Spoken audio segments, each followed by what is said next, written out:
TVT au cœur de l'information.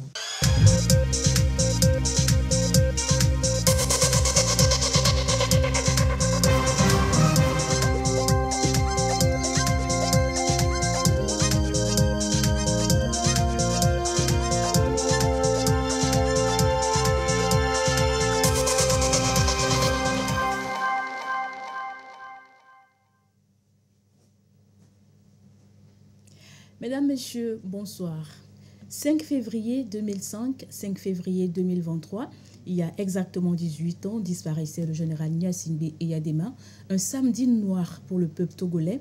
Office religieux était au programme de cette commémoration. Les détails à suivre en début d'édition. Nombre de Togolais optent pour les forages. Pourtant, seulement 20% de la population respecte les exigences liées à son installation. Alors, quelles en sont les conséquences? Quels sont les préalables avant l'installation d'un forage? Les éléments de réponse à suivre dans le courant de cette édition. Et puis, lire, un excellent moyen pour mieux s'instruire, stimuler son esprit et même réduire le stress. La lecture procure, vous le verrez, du plaisir et permet au lecteur de s'évader. Le livre et ses atouts, un dossier de Christine Peteki-Aloudé à suivre en fin d'édition. C'était les titres de cette édition. Bienvenue, voici le journal. Ceux qui l'ont connu, aimé et soutenu politiquement reconnaissaient en lui une personnalité extraordinaire avec un charisme sans précédent et une vision pour le Togo et pour l'Afrique. Le père de la nation, le général Gnassingbé Eyadema, s'est éteint le 5 février 2005. 18 ans après, les Togolais saluent la mémoire de l'illustre disparu. Des offices religieux ont été célébrés en mémoire du général Gnassingbé Eyadema au Palais des Congrès de Kara. C'était en présence du chef de l'État fort Essozimna Gnassingbé, des membres du gouvernement et d'autres personnalités. Nous y reviendrons. En prélude à cette célébration, une veillée de prière et de chant a été organisée hier à Pia en mémoire du père de la nation. Veillée de prière en présence du chef de l'État fort Essozimna Gnassingbé et de plusieurs personnalités. Désiré Aloye. Peu après 19h30, le chef de l'État fort Essozimna Gnassingbé fait son entrée dans le grand hall à Pia, en compagnie de l'ancien président nigérian Olusegun Obasanjo pour la veillée de prière en mémoire de feu président Gnassingbé Eyadema.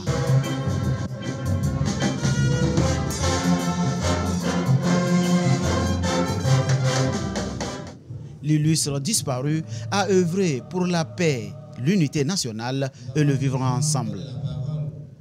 Le peuple togolais, avec à sa tête le chef de l'État fort Essozimna Gnassingbé, implore la bénédiction divine sur l'illustre disparu au cours de cette veillée.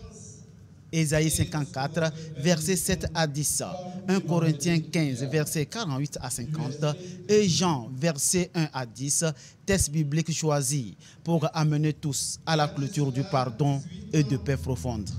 Dans une prière d'intercession, le pasteur et son mandat, Pakou, a demandé à Dieu d'accorder le repos éternel à l'âme de feu président Eyadema.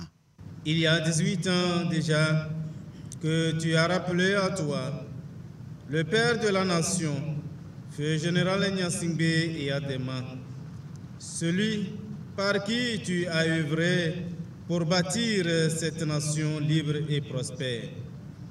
En ces jours mémorables où nous lui rendons hommage, nous te rendons infiniment grâce pour ce qu'il fut et tout ce qu'il a fait pour le Togo, notre chère patrie, et pour le bien-être des autres pays durant sa vie terrestre. Par cette occasion, nous te prions, Père miséricordieux, pour toute la grande famille Gnassingbé. Nous te prions particulièrement pour le chef de l'État togolais, son Excellence, M. Faure Essozimna Gnassingbé. Nous te le confions pour que tu veilles davantage sur lui, que tu le protèges de tout mal. La prière de bénédiction a été dite par le pasteur Béné Touléassi.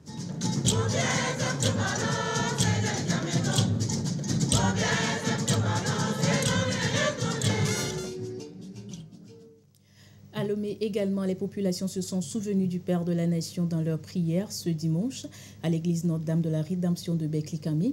Une messe a été dite en mémoire de l'illustre disparu. Les fidèles ont prié pour le repos de son âme. Clarissa Ticlet. Ce dimanche, 18e anniversaire du décès de feu général Gnassingbé Eyadema. Les autorités administratives, locales et traditionnelles se sont jointes ce 5 février aux fidèles de la paroisse Notre-Dame de la Rédemption de Beklikame. Ensemble, ils ont prié pour le repos de l'âme de l'illustre disparu. Le feu général Eyadema a été un grand artisan de la paix, de la stabilité, de la concorde et de l'unité nationale pour notre pays. Et à travers ces valeurs, nous avons donc voulu lui témoigner toute notre reconnaissance. Le Père célébrant a pour l'occasion de la célébration de cette Eucharistie invité les fidèles à être le sel et la lumière du monde. Message tiré des Saintes Écritures pour ce dimanche. Pour être le sel de la terre et la lumière du monde, il faut s'engager aux côtés de la justice, en relevant le faible, en relevant le pauvre. Et comme si pour le Christ cela ne suffisait pas, il ne s'est pas arrêté au sel, il a encore parlé de la lumière. En tant que chrétiens, chrétiennes, nous sommes appelés à être des guides, à être des lumières, à donner du goût. L'âme de feu Gnassingbé Eyadema ainsi que celle de tous les défunts ont été confiées à Dieu afin qu'elle puisse trouver une place auprès du Père Céleste. Le Père de la nation togolaise, feu général Eyadema, tirait sa révérence le 5 février 2005. 18 ans après sa disparition, le Togo se souvient toujours du grand homme d'État qu'il a été. Même ambiance chez les protestants, union de prière en mémoire du général Gnassingbé Eyadema. Les fidèles de l'église évangélique presbytérienne d'Apegame se sont livrés à l'exercice. Sandra Aziagbe. Chants, louanges et glorifications en hommage au Père de la nation togolaise, feu président Gnassingbé Eyadema.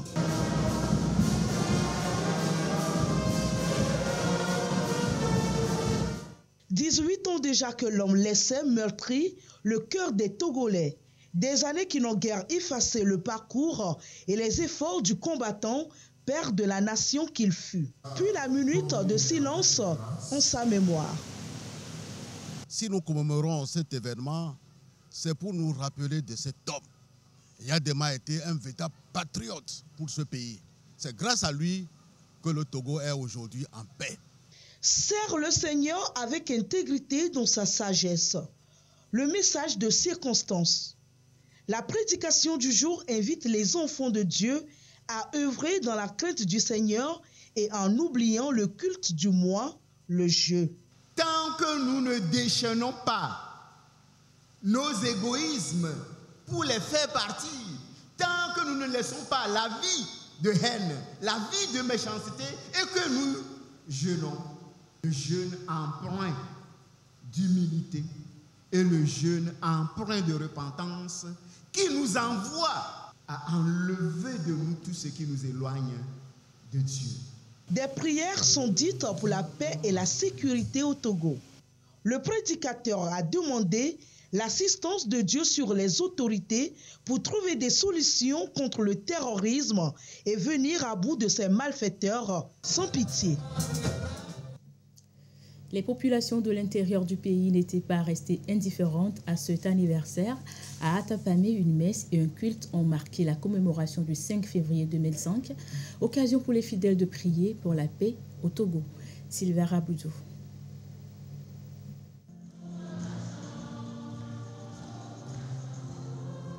Une messe pour honorer la mémoire d'un grand homme, le père de la nation, le général Gnassingbé Eyadema. La messe a été dite pour prier pour le repos éternel de son âme. Une manière également pour la communauté chrétienne, ensemble avec les autorités, de remercier le Seigneur pour les actions accomplies en ce qui concerne la promotion de la paix et le vivre ensemble. Et nous sommes venus aujourd'hui demander à Dieu de continuer, de le garder. Nous croyons que son âme est déjà au repos, de continuer de le protéger, de le garder et de garder le Togo sur le chemin de la prospérité ensemble avec son président, son Excellence Force Gnassingbé. Nous avons voulu aussi que tout le pays, le Togo, soit en paix, comme il en était auparavant, et que nous puissions continuer par développer notre pays. Même solennité à Pégamé. Ici, c'est un culte protestant. Ce culte est ici célébré pour marquer également ce 18e anniversaire du rappel à Dieu du Père de la Nation. Ici, les fidèles ont également élevé leur voix pour implorer la grâce divine sur le Togo. À cette célébration du 18e anniversaire, les musulmans n'étaient pas en reste. Eux aussi ont prié Allah pour demander une grâce abondante pour le chef de l'État et pour l'ensemble des populations. Ils ont prié pour une véritable sécurité au Togo, surtout au nord du pays, où la paix est aujourd'hui menacée. Et cette célébration est une occasion solennelle pour prier en mémoire de l'illustre disparu et inspirer à toutes les générations le souffle de ce grand bâtisseur. Le général Gnassingbé Eyadema tenait au bien-être de chaque Togolais. Même s'il n'est plus là, ses œuvres se poursuivent. En témoigne cette consultation gratuite au profit des populations d'Azaoum. Marie-Reine Abeta, Ramdan Bassina. Maladie de la peau, de l'œil, du cœur et autres. Le diagnostic précoce joue toujours pour une prise en charge efficace. C'est ce qu'offre l'organisation au service de l'éducation et la santé à ces communautés de l'AV mobilisées à Azaoum. Aider gracieusement ces populations vulnérables à soigner leurs maux.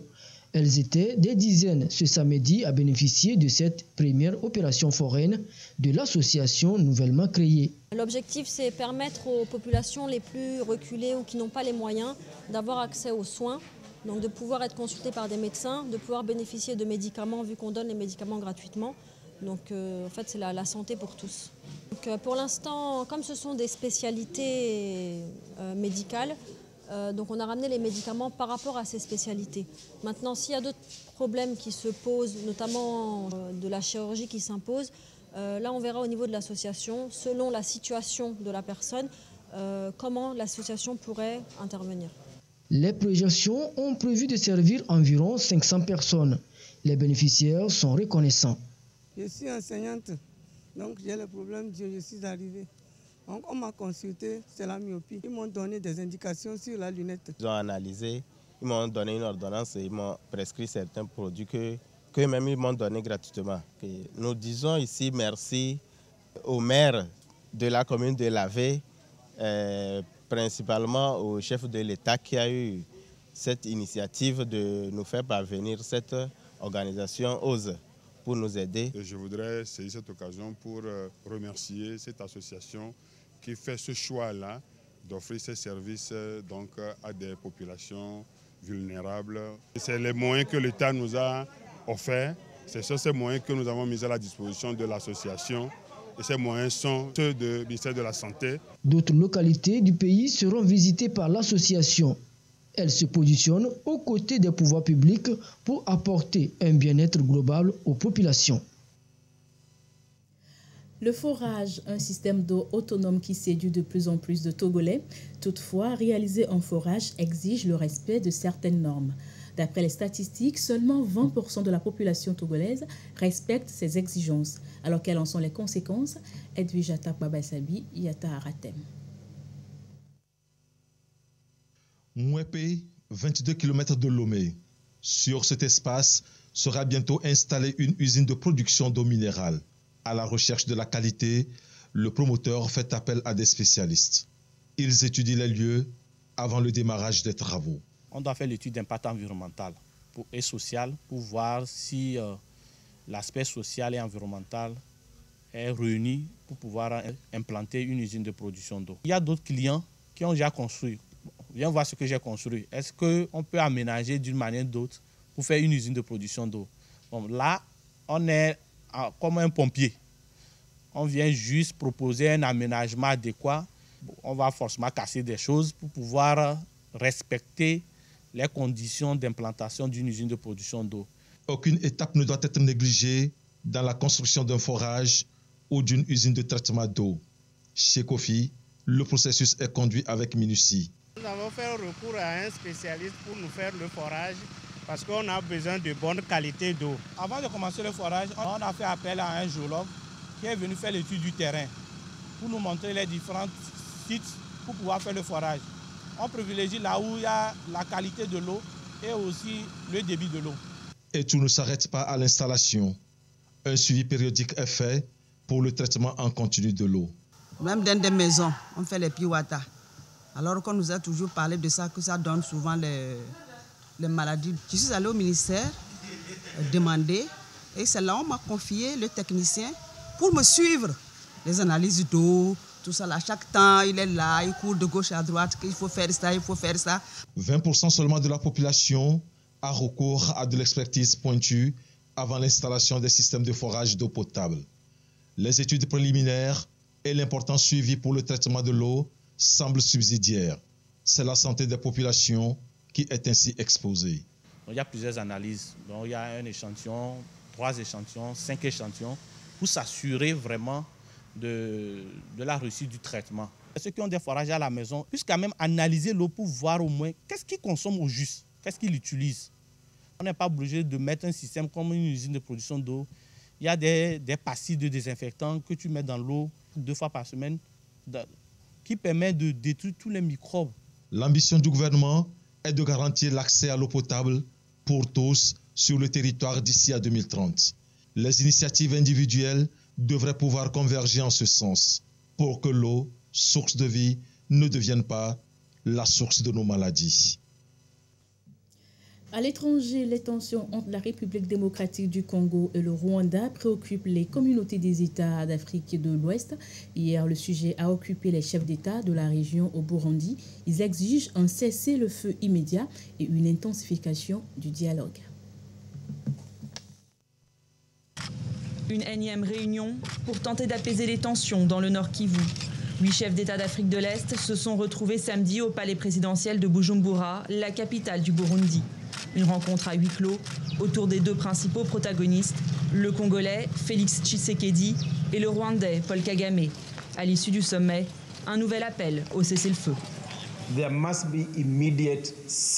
Nous appelons à un cessez-le-feu immédiat par toutes les parties, au retrait des groupes armés, y compris étrangers, et ordonnons aux chefs des forces de défense de se réunir d'ici une semaine et de fixer de nouveaux délais pour le retrait.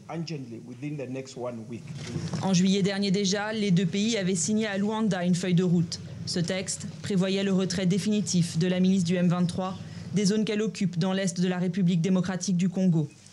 Des rebelles que Kinshasa accuse le Rwanda de soutenir. Des accusations toujours réfutées par Kigali.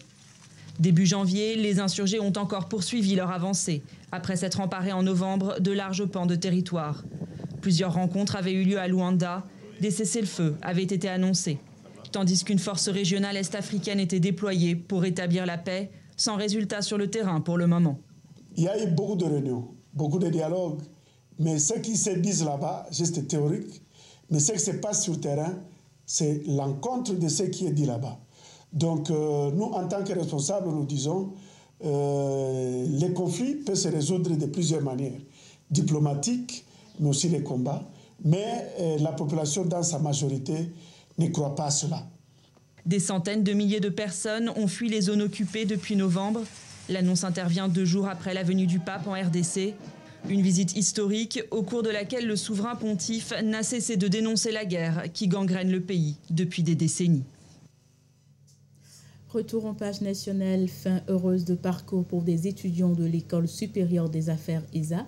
Les premiers lauréats du diplôme d'études supérieures de comptabilité et gestion financière sont en fin de formation. Ils viennent de recevoir leur attestation de diplôme. Isaka Aruna.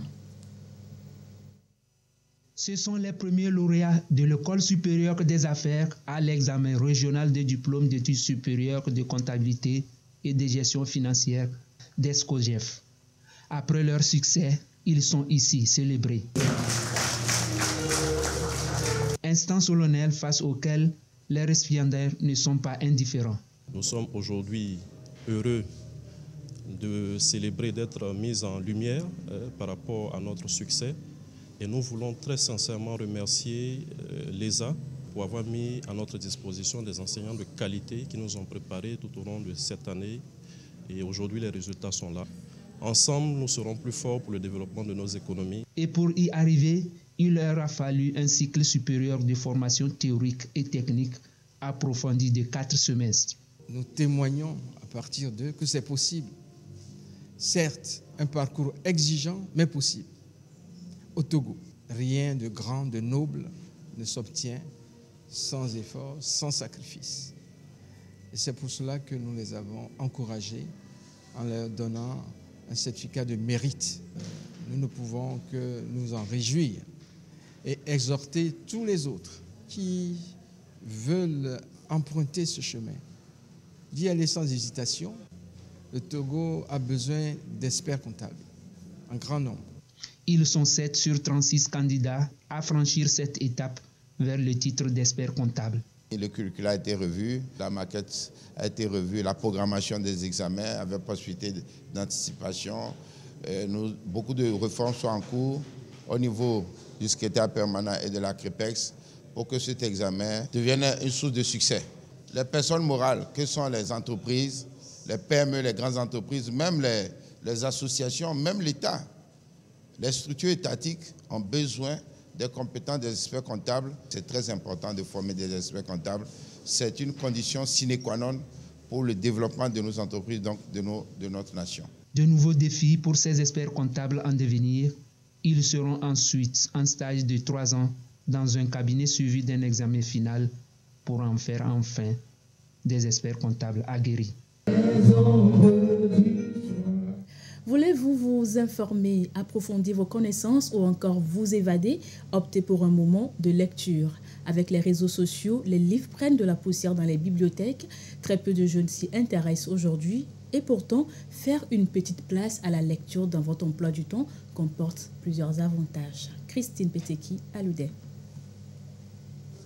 Le journal d'une bonne, l'œuvre est inscrite au programme niveau 6e. Qui des 45 élèves de la classe a déjà fouillé avec intérêt les belles pages de l'ouvrage? L'enseignant désigne Samson.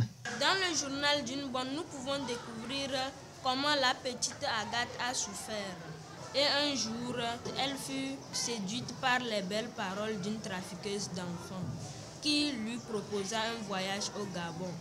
C'est dans ce voyage que bascula toute sa vie. Elle était maltraitée jusqu'au jour où elle fut sauvée par 2 compatriotes togolais et fut ramenée au Togo et fut placée sous la charge de son oncle. Samson, 12 ans, va même dégager la portée de l'œuvre. La leçon à tirer, il faut être prudent dans la vie. Il ne faut pas se laisser avoir par tout ce qu'on nous dit. Il ne faut pas être naïf. Je vois qu'il y a certains élèves, l'expression, elle est tellement bonne. La lecture, elle est importante. Un jeune qui ne lit pas, c'est tout comme si un enfant qui grandit avec des carences. Ils complètent leurs connaissances en lisant. Firmet est un amoureux de la lecture. Nous l'avons rencontré à la Bibliothèque nationale. On nous imposait des livres à lire. Donc après tout, j'ai adopté cette habitude. Nous avons besoin également de la lecture pour pouvoir nous enrichir, pour pouvoir apprendre des choses. La connaissance, où est-ce qu'on la trouve? C'est dans les livres. Quelqu'un qui est ignorant, quand il commence par se cultiver, par lire, son ignorance va partir. La lecture, dit-on, est l'une des armes contre l'échec scolaire. Plusieurs productions locales sont inscrites dans les programmes de la 6e en 3e. Sur les routes sanglantes de l'exil de Moïse Ilanjo, atterrissage de Kani Alem Djouro, la belle ensorcelée de Kofifi Atsem. Avec ses productions d'auteurs togolais, il s'agit d'inciter les élèves à frotter aussi avec les réalités. Ainsi s'achève votre journal préparé par l'ensemble de la rédaction et de la réalisation. Merci à vous de l'avoir suivi. Bonsoir chez vous en compagnie de nos programmes. Au revoir.